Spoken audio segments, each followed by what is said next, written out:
Hello friends, ഞങ്ങൾ US വിസയ്ക്ക് apply ചെയ്തിട്ടുണ്ടായിരുന്നു. അത് ഖത്തറിൽ നിന്നാണ് അപ്ലൈ ചെയ്തത്. അപ്പോൾ അത് ഞങ്ങൾക്ക് ഇന്നലെ കിട്ടി. അപ്പോൾ അതിൻ്റെ ഒരു എക്സൈറ്റ്മെൻറ്റിൽ ഈ ഒരു ഇൻഫർമേഷൻ എല്ലാവരുമായിട്ട് ഷെയർ ചെയ്യാൻ വേണ്ടിയിട്ടുള്ള ഒരു വീഡിയോ ആണിത്. നമുക്കറിയാവുന്ന കുറച്ച് ഇൻഫർമേഷനും അല്ലെങ്കിൽ കുറച്ച് ടിപ്സും ജസ്റ്റ് ഒന്ന് ഷെയർ ചെയ്യണം. ഇത് ഞങ്ങൾ അപ്ലൈ ചെയ്യുന്നത് ആക്ച്വലി മെയ് 1 ഇത് അപ്പോയിൻമെൻറ്റ് എടുക്കുന്നത്. അപ്പോയിൻമെൻറ്റ് കിട്ടുന്നത് ഓഗസ്റ്റ് 28 അപ്പോയിൻമെൻറ്റ് കിട്ടുന്നത്. അപ്പോൾ അത് കഴിഞ്ഞ് ഈ മെയ് 1 നമ്മൾ അപ്ലൈ ചെയ്യുന്നു, മീൻസ് അപ്പോയിൻമെൻറ്റ് എടുക്കുന്നു. അത് കഴിഞ്ഞ് പിന്നെ ഒരു മാസത്തോളം എടുത്തിട്ടാണ് DS-160 എന്ന് പറയുന്ന ഫോം, ആ ഫോമാണ് നമ്മൾ ഫില്ല് ചെയ്യേണ്ടത്. അപ്പം അത് ചെയ്യുന്നത് പിന്നെ ഒരു മാസം എടുത്തിട്ടാണ് നമ്മളത് ഫില്ല് ചെയ്യേണ്ടത്. കാരണം വെച്ചാൽ അപ്പോയിൻമെൻറ്റ് ആദ്യം എടുക്കണം, അല്ലെങ്കിൽ അതനുസരിച്ച് നമുക്ക് ഡിലേ വന്നുകൊണ്ടിരിക്കും. കാരണം ഇപ്പോൾ ഞാൻ മനസ്സിലാക്കുന്നത് ഇന്ത്യയിലൊക്കെ പിന്നെ 2025 ജൂൺ വരെയൊക്കെ അപ്പോയിൻമെൻറ്റ് ബുക്ക്ഡ് ആണ് ഓൾറെഡി. ഇതിപ്പോൾ നമ്മൾ ഖത്തറിൽ നിന്നാണ് ചെയ്തേക്കുന്നത്. അപ്പോൾ DS-160 ഫില്ല് ചെയ്യുന്നത് അതുമായിട്ട് ബന്ധപ്പെട്ട് കുറേ കാര്യങ്ങളുണ്ട്. അതിൽ ഓൾമോസ്റ്റ് ഒരു 54 ക്വസ്റ്റ്യൻസ് ഉണ്ട്. അത് എങ്ങനെ ഫില്ല് ചെയ്യണം, അതിൻ്റെ കാര്യങ്ങളെ കുറച്ച് നമുക്ക് തന്നെ ചെയ്യണം, കുറച്ച് ഡൗട്ട്സ് ഒക്കെ തോന്നാം. അതൊരു 1.5 മണിക്കൂർ എടുക്കും ഒരു ആപ്ലിക്കേഷൻ ഫില്ല് ചെയ്യണമെങ്കിൽ തന്നെ. ഇപ്പം ഞങ്ങൾക്ക് 3 പേര്, ഞങ്ങൾ ഫാമിലി ആയിരുന്നു. അപ്പോൾ പിന്നെ അതായിട്ട് ചെയ്യുമ്പോൾ നമുക്ക് കുറച്ച് ഡൗട്ട്സ് ഒക്കെ തോന്നാം. കാരണം ഫോട്ടോ ഉണ്ട്, ഒരു 2x2 ഫോട്ടോ, അതിൻ്റെ ബാക്ക്ഗ്രൗണ്ട് ഇതല്ല. അപ്പം ആദ്യം ഞാനത് കുറച്ച് ചെയ്തു തുടങ്ങി. പക്ഷേ അത് ഡൗട്ട്സ് വന്നപ്പോൾ നമ്മൾ ഇവിടുത്തെ ഒരു ട്രാവൽ ഏജൻസി അപ്രോച്ച് ചെയ്തു. അപ്പോൾ അവരാണ് നമ്മളത് ഹെൽപ്പ് ചെയ്തത്. അപ്പോൾ പിന്നെ അതിനിടയ്ക്ക് വരുന്ന കുറച്ച് ഇപ്പോൾ ടിപ്സ് എന്ന് പറയാനായിട്ടുണ്ടെങ്കിൽ നമ്മൾ DS-160 നമ്മുടെ ID, ഇവിടുത്തെ ഖത്തർ IDയുടെ എക്സ്പയറി ഡേറ്റ്, പിന്നെ അങ്ങനെ കുറേ ഡോക്യുമെൻറ്റ്സിൻ്റെ വാലിഡിറ്റി ഡേറ്റ് ഇതെല്ലാം പറയണം. അപ്പോൾ അതിൽ പിന്നെ ഞങ്ങൾ അപ്ലൈ ചെയ്യുന്ന സമയത്ത് ഞങ്ങളിപ്പോൾ നമ്മൾ അതിൻ്റെ ഒരു ഡേറ്റ്, നമ്മൾ എന്നാണ് ട്രാവൽ ചെയ്യാൻ ഉദ്ദേശിക്കുന്നത് എന്നുള്ളൊരു ഡേറ്റ് കൊടുക്കണം. ആ ഡേറ്റ് ഡിസംബർ 20th, ഞങ്ങൾ കൊടുത്ത ഡിസംബർ 20th ഒരു 2 weeks time, maximum 2 weeks time കൊടുക്കേണ്ട കാര്യമുള്ളൂ. അതൊരു ടെൻറ്റേറ്റീവ് ഡേറ്റ് ആണ്. നമ്മളതൊരു വിസ കിട്ടാൻ വേണ്ടിയിട്ട് അവർ ചോദിക്കുന്നുണ്ടല്ലോ നമ്മൾ എപ്പോഴാണ് ട്രാവൽ ചെയ്യാൻ ഉദ്ദേശിക്കുന്നത്, അതിന് വേണ്ടിയുള്ള ഡേറ്റ് ആണ്. അപ്പം എൻ്റെ QID ആക്ച്വലി നവംബറിൽ എക്സ്പയർ ആവുകയാണ്, ഈ നവംബറിൽ. അപ്പം ഞാൻ ആദ്യം ഈ ആപ്ലിക്കേഷൻ പ്രോസസ്സ് ചെയ്യാൻ കൊടുത്തു കഴിഞ്ഞപ്പോഴാണ് ഞാനിത് നോട്ട് ചെയ്യുന്നത്. ഏജൻസി പറഞ്ഞതല്ല, നമ്മൾ തന്നെ കണ്ടുപിടിക്കുന്നതാണ്. കാരണം അതാ പറഞ്ഞാൽ നമ്മൾ തന്നെ കുറേ കാര്യങ്ങൾ ഇവാലുവേറ്റ് ചെയ്യാനുണ്ട്. അപ്പം ഇതിൽ QID നമ്മൾ മിനിമം ഒരു 1 ഇയർ, അതായത് 9 months തുടങ്ങിയിട്ടെങ്കിലും മോർ ദാൻ 6 months എങ്കിലും വാലിഡിറ്റി നമ്മൾ കീപ്പ് ചെയ്യാൻ ശ്രമിക്കണം. സോ QID, അതായത് നമ്മൾ ഏത് രാജ്യത്താണോ നിൽക്കുന്നത്, ഔട്ട്സൈഡ് ഇന്ത്യ ആണെങ്കിൽ അവിടുത്തെ ID നമുക്ക് മിനിമം ഈ മോർ ദാൻ 6 months എങ്കിലും വാലിഡിറ്റി ഉണ്ടെന്നുള്ളത് മേക്ക് ഷുവർ ചെയ്യുക. എന്നിട്ട് ആപ്ലിക്കേഷൻ പ്രൊസീഡ് ചെയ്യുക. പിന്നെ അതുപോലെ തന്നെ നമ്മൾ വേണ്ട ഡോക്യുമെന്റ്സ് എന്ന് പറയുമ്പോൾ നമ്മൾ ഫാമിലിക്ക് ആണെങ്കിൽ പിന്നെ കുറച്ച് ഡോക്യുമെന്റ്സ്, ഇപ്പോൾ നമ്മൾ ഡോക്യുമെന്റ്സ് ഒക്കെ ഇന്റർവ്യൂവിന് പോകുന്ന സമയത്ത് ആരും 90% ഡോക്യുമെന്റ്സ് ഒന്നും ചോദിക്കുന്നില്ല. നമ്മുടെ DS-160 ആണ് അവർ ഇവാലുവേറ്റ് ചെയ്യുന്നത്. DS-160 നമ്മൾ എത്രത്തോളം ജെന്യൂൻ ആയിട്ടാണ് സബ്മിറ്റ് ചെയ്യുന്നത്. ഇപ്പം നമ്മുടെ ശമ്പളം പോലും ഈവൻ ഒരു 1 റിയാൽ ഉണ്ട്, ഒരു 1001 റിയാലാണ്, അല്ലെങ്കിൽ 2000, ഈ ഒരു ഫ്രാക്ഷൻ എമൗണ്ട് പോലും അത് തന്നെ മെൻഷൻ ചെയ്യുക. ഒരു എമൗണ്ട് പോലും നമ്മൾ എക്സാജറേറ്റ് ചെയ്യാൻ പാടില്ല. നമ്മുടെ പൊസിഷൻ ആണെങ്കിലും എക്സാജറേറ്റ് ചെയ്യാൻ പാടില്ല. പിന്നെ അതുപോലെ തന്നെ ഒരു പിന്നെ മാനിപ്പുലേറ്റ് ചെയ്യുന്നുണ്ട്. ഇപ്പം നമ്മൾ തലേദിവസം അല്ലെങ്കിൽ കുറച്ച് നാൾ വെറുതെ ചുമ്മാ ഇതിനു വേണ്ടി മാത്രം ഡെപ്പോസിറ്റ് കാണിക്കുക, ഇതൊക്കെ അവർ നോട്ട് ചെയ്യുന്നതാണ്. നമ്മുടെ കൃത്യമായിട്ടുള്ള കാര്യങ്ങൾ മാത്രം DS-160 കാണിക്കുക. ബിക്കോസ് നമ്മൾ അവിടെ ചെന്നിട്ട് വേറെ കുറെ കാര്യങ്ങൾ ഡോക്യുമെന്റ്സ് ഒക്കെ കൊടുത്ത് ഇവരെ കൺവിൻസ് ചെയ്യാൻ, ഇന്ത്യയിൽ പക്ഷേ കുറച്ചൊക്കെ അവർ പിന്നെ സമയമുണ്ടെന്ന് പറയുന്നുണ്ട്. എനിക്കറിയില്ല, 3 minutes ആക്കണം മാക്സിമം, 3 to 5 minutes ആണ്. ഇപ്പോൾ ഇവിടെ ഞങ്ങൾക്ക് ഉണ്ടായിരുന്നത് 3 to 5 minutes ആണ് മാക്സിമം ഇന്റർവ്യൂ ഉണ്ടായിരുന്നത്. അപ്പോൾ അവിടെ അവർ വളരെ ഫ്രീ ആയിട്ടാണ് ആൾ സംസാരിക്കുന്നത്. പക്ഷെ അതിന് മുന്നേ നമ്മൾ ഇന്റർവ്യൂവിന് നിൽക്കുന്ന സമയത്ത് പോലും പിന്നെ മറ്റുള്ളവരുടെ രാജ്യങ്ങൾ സന്ദർശിച്ചത് പോലും, അവർക്ക് വിസിറ്റ് ചെയ്ത് പോലും അവർക്കൊരു മാറ്ററല്ല, അവരൊക്കെ റിജക്ട് ചെയ്തിട്ടുണ്ട്. കുറേ രാജ്യങ്ങളുടെ ലിസ്റ്റ് പറയുന്ന ഒരു ആപ്ലിക്കന്റ് ഞാൻ കണ്ടായിരുന്നു. ഞങ്ങളപ്പോൾ വെയിറ്റിംഗിലാണ് ആളെ. പക്ഷേ രാജ്യങ്ങളൊക്കെ പറഞ്ഞിട്ട് അവർ പറഞ്ഞു unfortunately your visa approval is denied for some reasons എന്ന് പറയേണ്ടത്, അവർക്ക് അതിന്റെ ഇന്റിമേഷൻ കൊടുക്കണ്ടാവും. അപ്പോൾ അതുകൊണ്ട് അതൊന്നും ഒരു കൺസിഡറേഷൻ വരണം. നമ്മൾ DS-160 എത്രത്തോളം നമ്മൾ ജെന്യൂൻ ആയിട്ട് കൊടുക്കാൻ പറ്റുന്നു അത് ശ്രദ്ധിക്കുക. അതുപോലെ തന്നെ ഞങ്ങൾ ട്രാവൽ ഏജൻസിയിൽ പോയാലും അവരോട് ഡ്രാഫ്റ്റ് ചോദിക്കുക. അവർ പ്രൊസീഡ് ചെയ്യുന്നതിന് മുന്നേ നമ്മൾ ഡ്രാഫ്റ്റ് ചെയ്ത് നമ്മൾ നന്നായിട്ട് നോക്കുക. അതുപോലെ തന്നെ നമ്മുടെ ഫാദറിൻ്റെയും നമ്മുടെ തന്നെ ഗ്രാൻഡ് ഫാദറിൻ്റെയും ഗ്രാൻഡ് മദറിൻ്റെ ഒക്കെ പേര് ചോദിക്കുന്നുണ്ട്. അല്ലെങ്കിൽ നമുക്ക് കൺഫ്യൂഷൻ വേണ്ട, നമ്മളൊരു പേര് കൊടുത്താൽ മതി. അത് നമുക്ക് അറിയാവുന്ന ഒരു പേര് കൊടുക്കുക. മീൻസ് കാരണം അതിൻ്റെതൊക്കെ നമുക്ക് ഡോക്യുമെന്റ്സ് ഉണ്ടാകാൻ ചാൻസ് ഇല്ല. നമ്മുടെ അച്ഛൻ്റെ അമ്മയ്ക്കൊക്കെ പാസ്പോർട്ട് ഉണ്ടെങ്കിൽ അതുപോലെ കൊടുക്കാം. അവരുടെയും പിന്നെ ഡീറ്റെയിൽസ്, അവരുടെയും ഫാദറിൻ്റെയും മദറിൻ്റെയൊക്കെ ഡീറ്റെയിൽസ് ചോദിക്കുന്നുണ്ട്. അപ്പോൾ അവിടെയൊക്കെ നമുക്കൊരു കൺഫ്യൂഷൻ വേണ്ട കാര്യമില്ല, ആ ഒരു ഇത് കൊടുത്താൽ മതി. പിന്നെ അതുപോലെ തന്നെ സോഷ്യൽ നമ്മുടെ ഇത് കൊടുക്കുമ്പോൾ DS-160 കാര്യമാണ് പറയുന്നത്. നമ്മുടെ സോഷ്യൽ പ്രൊഫൈല് കാണിക്കുമ്പോൾ ലിങ്ക്ഡൺ ആയിക്കോട്ടെ, അല്ലെങ്കിൽ പിന്നെ യൂട്യൂബ് ആയിക്കോട്ടെ, ഫേസ്ബുക്ക് ആയിക്കോട്ടെ, ഇൻസ്റ്റാഗ്രാം ആയിക്കോട്ടെ, ഇതിന്റെ എല്ലാം കറക്റ്റ് ആയിട്ടുള്ള അഡ്രസ്സ് കൊടുക്കാൻ, അതായത് നമ്മുടെ പേര് കൊടുക്കാൻ ശ്രമിക്കണം. പിന്നെ അതുപോലെ പിന്നെ നോക്കേണ്ട കാര്യം എന്ന് വെച്ചാൽ ബർത്ത് സർട്ടിഫിക്കറ്റ്. ഇപ്പൊ കൊച്ചിന്റെ ഒക്കെ നമ്മൾ ചെയ്യുന്നുണ്ട്, ബർത്ത് സർട്ടിഫിക്കറ്റ് നമ്മുടെ കൈ കരുതുക. ഡോക്യുമെന്റ്സ് ചോദിക്കുന്നില്ലെന്ന് ഞാൻ പറഞ്ഞു, പക്ഷെ എങ്കിൽ പോലും നമ്മൾ ഇത് കരുതണം നമ്മുടെ ഇന്റർവ്യൂവിന് പോകുന്നതിന് മുന്നേ. അപ്പോൾ നാട്ടിലെ മാതിരി ഇപ്പൊ നമുക്ക് ഇവിടെ, ഇപ്പൊ ഞാൻ ഖത്തറിൽ നിന്നാണ് അപ്ലൈ ചെയ്തെന്ന് പറഞ്ഞു. ഇവിടെ ഇപ്പൊ ഞാനിവിടെ 14 years ആയിട്ട് ഖത്തറിൽ വർക്ക് ചെയ്യുകയാണ്. വൈഫും ഓൾറെഡി വർക്കിംഗ് ആണ്, ആളും സ്കൂളിൽ ടീച്ചറായിട്ട് വർക്ക് ചെയ്യുന്നുണ്ട് 10 വർഷമായിട്ട്. അപ്പോൾ അത് ഒക്കെ ഒരു പ്ലസ് പോയിന്റ് ആയിരിക്കാം. പിന്നെ നമ്മൾ വർക്ക് ചെയ്യുന്ന കമ്പനി, നമ്മൾ എത്രത്തോളം ഡ്യൂറേഷനിലാണ് ആ കമ്പനി വർക്ക് ചെയ്യുന്നത്, അപ്പോൾ അതൊരു ഒരു കൂട്ടുന്നുണ്ട്. ഇപ്പൊ ഇവർ നോക്കുമ്പോൾ അവരുടെ പോയിന്റ് ഓഫ് വ്യൂ നോക്കുമ്പോൾ നമ്മൾ ആ കമ്പനി ലോങ് ഡ്യൂറേഷൻ വർക്ക് ചെയ്യുന്നുണ്ടെങ്കിൽ അപ്പോൾ ആ എംപ്ലോയി ട്രസ്റ്റബിൾ ആണെന്നുള്ളതും അവർ കണക്കാക്കുന്നുണ്ട്. അതൊരു പോയിന്റ് ആയിരിക്കും. പിന്നെ 2020 ആ ഒരു സമയത്ത് കോവിഡ് പാൻഡമിക് ടൈമിലൊക്കെ നമ്മൾ ജോബ് സ്വിച്ച് ഓവർ ചെയ്തിട്ടുണ്ടെങ്കിൽ അതൊന്നും ഒരു വിഷയമല്ല. കാര്യം ആ സമയത്ത് എല്ലാവരും ജോബ് സ്വിച്ച് ഓവർ ചെയ്യുന്നുണ്ട്, ജോബിന് പ്രശ്നം വരുന്നുണ്ട്, അതൊന്നും വിഷയമല്ല. അത് കഴിഞ്ഞിട്ട് പിന്നെ നമ്മൾ സ്റ്റേബിൾ ആയിട്ട് നിൽക്കുന്നുണ്ടെന്നുള്ളത്. അപ്പൊ അവിടെയൊക്കെ നമ്മുടെ ഇൻകം സ്റ്റേബിൾ ആണോ, നമ്മൾ ആ കമ്പനിയിൽ സ്റ്റേബിൾ ആണോ, അപ്പൊ അതും ഇവർ അനലൈസ് ചെയ്യണം. നമ്മുടെ കമ്പനി കുറച്ചുകൂടെ റെപ്യൂട്ടഡ് ആണെങ്കിൽ, മോർ ദാൻ ഇപ്പൊ ഔട്ട്സൈഡ്, ഇപ്പൊ എന്റെ കമ്പനിയെ സംബന്ധിച്ചിടത്തോളം അത് ഒരു മൾട്ടിനാഷണൽ, അത് കുറച്ചുകൂടെ പുറത്തേക്ക് ഒരു 8-9 രാജ്യങ്ങളിൽ അവർക്ക് ബ്രാഞ്ച് ഉണ്ട്. അപ്പം അതും ചിലപ്പം അതൊരു കൺസിഡറേഷൻ ആയേക്കാം എന്ന് ഞാൻ പറയുവാണ്, എനിക്ക് എന്റെ അനുഭവത്തിൽ നിന്ന്. കാരണം നമുക്ക് അത്ര വലിയൊരു സാലറി, ഇപ്പം എനിക്ക് തന്നെ എൻ്റെ ഒരു പ്രീവിയസ് എംപ്ലോയർ ആള് ട്രൈ ചെയ്തിട്ട് ഈ പറഞ്ഞ പോലെ സാലറി ഒക്കെ കൂടുതലുണ്ടായിരുന്നു. പക്ഷെ പുള്ളിയോട് ചോദിച്ചൊരു ക്വസ്റ്റ്യൻ ഞാനിപ്പോഴും ഓർക്കുന്നുണ്ട്, ട്രിക്കി ക്വസ്റ്റ്യൻ ആണ്. അതായത് അത് നമ്മളോട് ചോദിക്കുന്നത് നമ്മുടെ ഇന്റർവ്യൂവിൽ, do you have any relatives or friends in US എന്ന് ചോദിക്കുമ്പോൾ യെസ് എന്ന് ചില സമയത്ത് നമ്മൾ ആർക്കെങ്കിലും അറിയാതെ നമ്മൾ പറഞ്ഞു കഴിഞ്ഞാൽ അതിന്റെ അർത്ഥം നമുക്ക് അവിടെ സ്റ്റേ ബാക്ക് ചെയ്യാനുള്ള ഒരു ഓപ്ഷൻ ഉണ്ടെന്നുള്ള ആ ഒറ്റ റീസൺ കൊണ്ടാണ് അദ്ദേഹത്തിന് വിസ ക്യാൻസൽ ആയത്. അപ്പോൾ അങ്ങനെയുള്ള കാര്യങ്ങൾ നമ്മൾ ശ്രദ്ധിക്കണം. നമുക്ക് റിലേറ്റീവ്സോ ഫ്രണ്ട്സോ ഉണ്ടെങ്കിൽ പോലും നമ്മൾ ഇല്ലെന്നേ പറയാവുള്ളൂ. അത് വേറെ കേസുണ്ട്. ഇപ്പൊ നമുക്ക് വിസ ഒരു ഇൻവിറ്റേഷനിലാണ് വരുന്നതെങ്കിൽ നമുക്കത് പറയാം. നമുക്കൊരു ഇൻവിറ്റേഷൻ US നിന്ന് നമുക്ക് ആ റീസൺ അത് അപ്പൊ നമ്മുടെ DS-160 നമ്മൾ വേറെ മെൻഷൻ ചെയ്യുന്നുണ്ട്. അപ്പൊ നമ്മുടെ ആ 54 ക്വസ്റ്റ്യൻസിൽ നമ്മൾ ഇൻവിറ്റേഷൻ വെച്ചിട്ടാണോ പോകണമെങ്കിൽ. പക്ഷെ നമ്മളിത് അങ്ങനെയല്ല, നമ്മൾ മോസ്റ്റ് കേസിലും എല്ലാവരും ഇൻഡിപെൻഡന്റ് ആയിട്ട് അപ്ലൈ ചെയ്യണം. അപ്പൊ അവിടെ നമ്മൾ ഇതൊന്നും പറയാണ്ടിരിക്കാം. പിന്നെ അപ്പൊ ഞാൻ ഇന്റർവ്യൂ ഇത് മിക്സ് ചെയ്താ പറയുന്നത്, സോറി. പിന്നെ അത് കഴിയുമ്പോൾ നമ്മൾ ചെയ്യേണ്ട കാര്യം എന്താണെന്ന് വെച്ച് കഴിഞ്ഞാൽ, ഇപ്പം DS-116 ഇത് ചെയ്തു, നമ്മൾ സബ്മിറ്റ് ചെയ്തു. അത് കഴിഞ്ഞാൽ നമുക്ക് ഈ പറഞ്ഞ നമുക്ക് ഡേറ്റ് ഉണ്ട്. ആ ഡേറ്റിലാണ് നമ്മുടെ ആ സമയത്തേക്ക് നമ്മൾ ഡോക്യുമെന്റ്സ്, ഇപ്പൊ നമ്മുടെ കമ്പനിയിൽ നിന്ന് കിട്ടേണ്ട ഡോക്യുമെന്റ് ആണ് ഈ പറഞ്ഞ NOC ലെറ്റർ, എംപ്ലോയറിൽ നിന്ന് കിട്ടേണ്ടത്. പിന്നെ അതുപോലെ കൊച്ച് പഠിക്കുന്നുണ്ടെങ്കിൽ സ്കൂളിൽ നിന്നൊരു സർട്ടിഫിക്കറ്റ് വേണം, പഠിക്കുന്നു എന്ന് കാണിച്ചുകൊണ്ടുള്ള. വൈഫ് എംപ്ലോയിഡ് ആണെങ്കിൽ വൈഫിന്റെ ഈ പറഞ്ഞ പോലെ ഒരു NOC ലെറ്റർ വേണം ആ സ്ഥാപനത്തിൽ നിന്ന്. സോ ഇതെല്ലാം വെച്ച് പിന്നെ ഇതിന്റെ എല്ലാം ഒറിജിനൽസ് ആണ് കേട്ടോ, ഇതിന്റെ കോപ്പി അല്ല, ഒറിജിനൽസ് ആണ് നമ്മൾ കൊണ്ടുപോകേണ്ടത്. ബർത്ത് സർട്ടിഫിക്കറ്റ് ആയിക്കോട്ടെ, മാരേജ് സർട്ടിഫിക്കറ്റ് ആയിക്കോട്ടെ, ഇതിന്റെ എല്ലാം ഒരു കോപ്പി NOC അടക്കം. നമ്മൾ NOC ലെറ്ററിൽ ഇപ്പൊ നമ്മൾ വെക്കുന്ന, നമ്മളിപ്പോ NOC തരുമ്പോൾ അതിനൊരു ഫോർമാറ്റ് ഉണ്ട്. നമ്മുടെ എന്നാണ് എംപ്ലോയ് ചെയ്തത്, എന്നാണ് ഇവിടെ സ്റ്റാർട്ട് ചെയ്യാൻ തുടങ്ങിയത്, നമ്മുടെ സാലറി, ടോട്ടൽ സാലറി മതി. അവിടെ ബേസിക് ഇങ്ങനെ പോലെ സ്പ്ലിറ്റ് ചെയ്തിട്ടുള്ള വേണ്ട, ടോട്ടൽ സാലറി ഇത്ര മെൻഷൻ ചെയ്യുക. അവർക്ക് നോ ഒബ്ജക്ഷൻ, അതായത് ഇങ്ങനെ ഇയാൾ US വിസയ്ക്ക് അപ്ലൈ ചെയ്യുന്നതുകൊണ്ട് അവർക്ക് ഒബ്ജക്ഷൻ ഒന്നുമില്ല. വേണമെങ്കിൽ നമുക്ക് അവിടെ ഈ ഇന്ന ഡേറ്റ്, നമ്മൾ DS-160 ഒരു ഡേറ്റ് മെൻഷൻ ചെയ്യുന്നുണ്ട്, നമ്മൾ ഇന്ന ഡേറ്റ് പോയിട്ട് ഇന്ന ഡേറ്റ് വരുന്നുള്ളത്, അത് മാക്സിമം 2 weeks മതി. അപ്പൊ ആ ഡേറ്റും കൂടെ വേണമെങ്കിൽ NOC ലെറ്റർ വെക്കുന്നുണ്ട്, കുഴപ്പമില്ല. അപ്പൊ കുറച്ചും ക്ലിയർ. ഇതൊന്നും ചോദിക്കുന്നില്ല, പക്ഷെ എങ്കിലും നമ്മളൊരു നമ്മുടെ ഒരു ഇതിന് വേണ്ടിയിട്ട്, കൂടുതൽ ഒരു കോൺഫിഡൻസിന് വേണ്ടിയിട്ടാണ് നമ്മളിത് കൊണ്ടുപോകുന്നത്. അത് കഴിഞ്ഞ് പിന്നെ നമ്മൾ ഇപ്പൊ ഈ പറഞ്ഞ പോലെ ട്രാവൽ ഏജൻസിയിൽ നിന്നാകുമ്പം നമുക്ക് അവർ കുറച്ച് ഡോക്യുമെന്റ്സ് തരുന്നുണ്ട് എക്സ്ട്രാ ആയിട്ട്. അതായത് നമ്മുടെ ഒരു ഡമ്മി ടിക്കറ്റ് പോലെ ഉണ്ടാവും, അല്ലെങ്കിൽ പിന്നെ ഒരു ഹോട്ടൽ ബുക്കിംഗ് ഉണ്ടാവും. അപ്പൊ അത് നമ്മളൊന്ന് പഠിച്ചോളണം. അതായത് നമ്മൾ ഈ പോകുന്നതിന് മുന്നേ ചിലപ്പോൾ അവർ നമ്മളോട് ചോദിക്കാം, നിങ്ങൾ എവിടെയാണ് താമസിക്കാൻ ഉദ്ദേശിക്കുന്നത്, നിങ്ങൾ എവിടെയാണ് ലാൻഡ് ചെയ്യുന്നത്. അപ്പൊ അതൊക്കെ നമ്മൾ കൊടുത്തേക്കുന്ന DS-160 കൊടുത്തേക്കുന്ന ആ പിന്നെ ഡേറ്റുമായിട്ട് മാച്ചിങ് ആയിരിക്കണം. നമ്മൾ റോങ് ഡേറ്റ് അല്ലെങ്കിൽ ഇത് പറയാൻ പാടില്ല.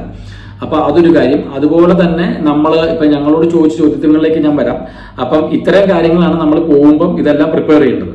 ഇപ്പം നമ്മുടെ ഇന്ത്യയിൽ ഞാൻ ഇപ്പൊ കുറച്ച് വീഡിയോസ് കാണുമ്പോൾ, ഞങ്ങൾ പോകുന്നതിന് മുന്നേ കുറെ വീഡിയോസ് കാണുമ്പോൾ അതിൻ്റെ അകത്തൊക്കെ പറയുന്നുണ്ടായിരുന്നത്, ഇവര് നമ്മുടെ ബാങ്കിൽ FD അല്ലെങ്കിൽ പിന്നെ നമ്മുടെ പ്രോപ്പർട്ടിയുടെ ഇത്, അതിന്റെ ഡോക്യുമെന്റ്സ് ഇതെല്ലാം കൊണ്ടുപോകുന്നുണ്ട്. പക്ഷെ ആരോടും ഒരു സിംഗിൾ ഡോക്യുമെന്റ് പോലും ചോദിച്ചതായിട്ട് അങ്ങനെ കൂടുതൽ കേസിൽ ചോദിക്കുന്നില്ലെന്നുള്ളതാണ്.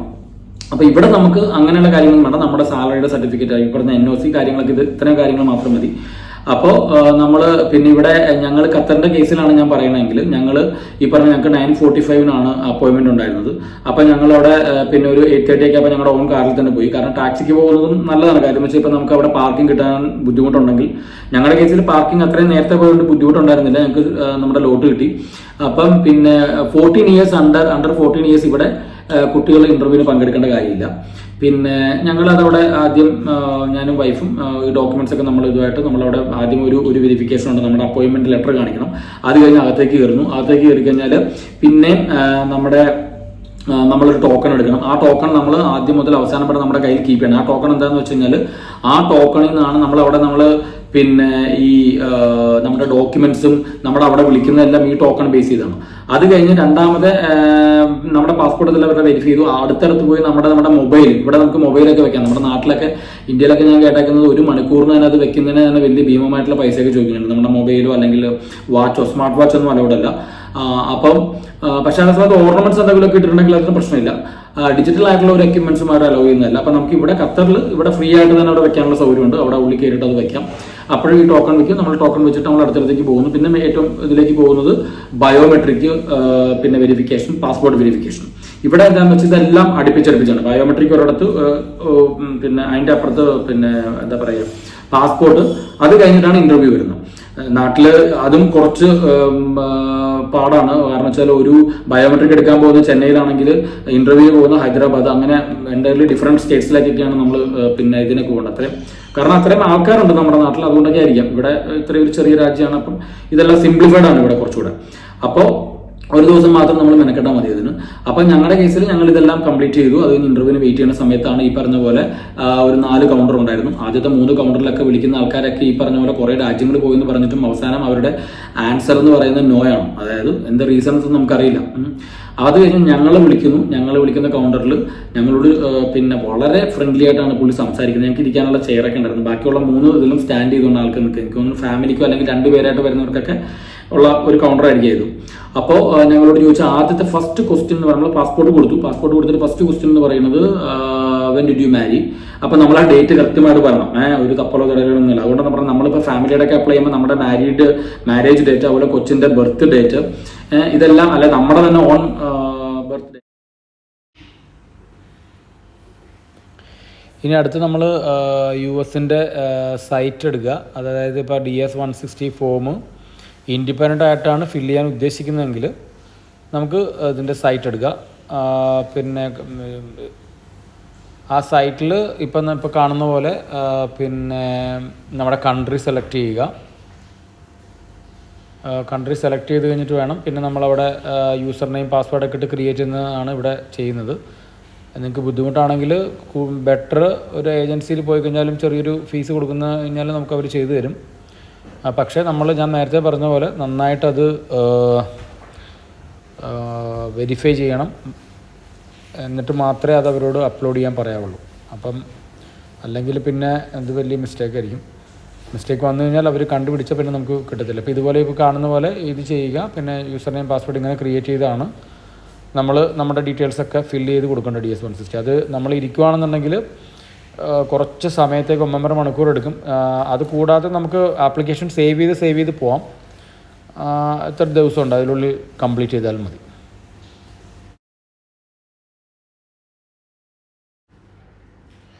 ഇത് നമുക്ക് അപ്പോയിൻമെൻറ്റിന് വേണ്ട സൈറ്റാണ് ഇപ്പോൾ ഈ കാണിച്ചേക്കുന്നത്.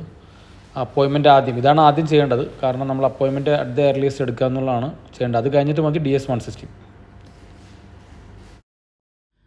പിന്നെ രണ്ടാമത് ചോദിച്ചത് നിങ്ങൾക്ക് ഒരു കൊച്ചുണ്ടല്ലോ, കുട്ടിയും കൂടെ അപ്ലൈ ചെയ്യുന്നില്ലേ? അപ്പം ഓഫ് കോഴ്സ് അത് കഴിഞ്ഞ് കുട്ടി ഏത് സ്റ്റാൻഡേർഡിലാണ് പഠിക്കുന്നതെന്ന് ചോദിച്ചു. അപ്പം നമ്മളത് പറഞ്ഞു.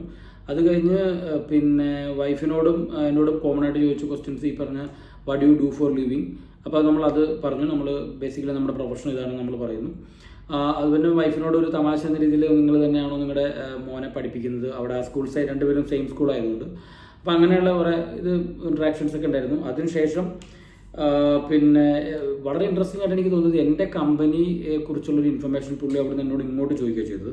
അതായത് നിങ്ങളുടെ കമ്പനി ഇന്ന സർവീസ് ചെയ്യുന്നുണ്ടല്ലോ, അതെന്താണ് ബേസിക്കലി എന്ന് പറഞ്ഞു. അപ്പം ഞാനിത് DS-160 മെൻഷൻ ചെയ്തൊരു കാര്യമാണ്. നമ്മുടെ കമ്പനി എന്താണ്, അത് ബേസിക്കലി എന്താണ് അത് എൻ്റെ ബിസിനസ് നേച്ചർ എന്താണെന്നുള്ളത്. പക്ഷെ അത് പുള്ളി അത് പഠിച്ചിട്ട് നമ്മളോട് അതിൻ്റെ ഒരു ഇൻഫർമേഷൻ പുള്ളി ഷെയർ ചെയ്തു. അപ്പോൾ അത് ശരിക്കും ഒരു ഇൻട്രസ്റ്റിംഗ്, ഭയങ്കര എന്നെ ഒരു എക്സൈറ്റ് ആക്കി. കാരണം വെച്ചാൽ നമ്മൾ ഇത്രത്തോളം അവർ ഡീപ്പായിട്ട് നമ്മുടെ കാര്യങ്ങൾ സ്റ്റഡി ചെയ്യുന്നുണ്ടെന്നുള്ളത്. അപ്പോൾ അത് ചോദിച്ചു. അത് കഴിഞ്ഞിട്ട് പിന്നെ ആഫ്റ്റർ കോവിഡ് നിങ്ങൾ ഏത് കൺട്രിയാണ് വിസിറ്റ് ചെയ്തതെന്ന് പറഞ്ഞു. അപ്പോൾ ഞങ്ങൾ ജോർജിയ, അത് മാത്രമാണ് ഞങ്ങൾ ആക്ച്വലി വിസിറ്റ് ചെയ്തിട്ടുള്ളത്. അപ്പോൾ ഒരു വൺ ഓഫ് ദ ഹൈലൈറ്റ് നമുക്ക് പറയാനുള്ളത് വെച്ചാൽ നമ്മൾ കുറേ രാജ്യങ്ങൾ ആൾക്കാർ വിസിറ്റ് ചെയ്യുന്നുണ്ട് ഈ ഒരു ഇൻറ്റൻഷനോട് കൂടി തന്നെ US-ന്. ഇപ്പോൾ കാരണം ഇതൊരു one of the pre qualifications ആണെന്നൊക്കെ ഉള്ളൊരു ഇതിൽ. പക്ഷേ നമ്മൾ ഇന്ന് വിറ്റ്നസ് ചെയ്തത്, നമ്മൾ അന്നത്തെ ദിവസം വിറ്റ്നസ് ചെയ്ത് കുറേ ആൾക്കാർ രാജ്യങ്ങൾ പറഞ്ഞിട്ട് പോലും കിട്ടുന്നില്ല. ഇപ്പം നമ്മുടെ കേസിലാണെങ്കിൽ ഞങ്ങൾ ആപ്പാടെ ഒരു രാജ്യം വിസിറ്റ് ചെയ്തിട്ടുള്ളൂ. പക്ഷേ അവർ നോക്കുന്ന അവരുടെ കാര്യങ്ങൾ മീൻസ് ഡിഫറെൻ്റ് ആയിരിക്കാം, പേഴ്സൺ ടു പേഴ്സൺ ഡിഫറെൻ്റ് ആണ്. അത് ഇപ്പോൾ ഇവിടെ ഞങ്ങളുടെ കേസിൽ വേറെ കുറേ പോസിറ്റീവായിട്ടുള്ള കാര്യങ്ങൾ വന്നിട്ടുണ്ട്. അപ്പോൾ അതെല്ലാം കൊണ്ടായിരിക്കാം ഒരുപക്ഷെ അത് ചോദിച്ചാൽ. അവസാനം പിന്നെ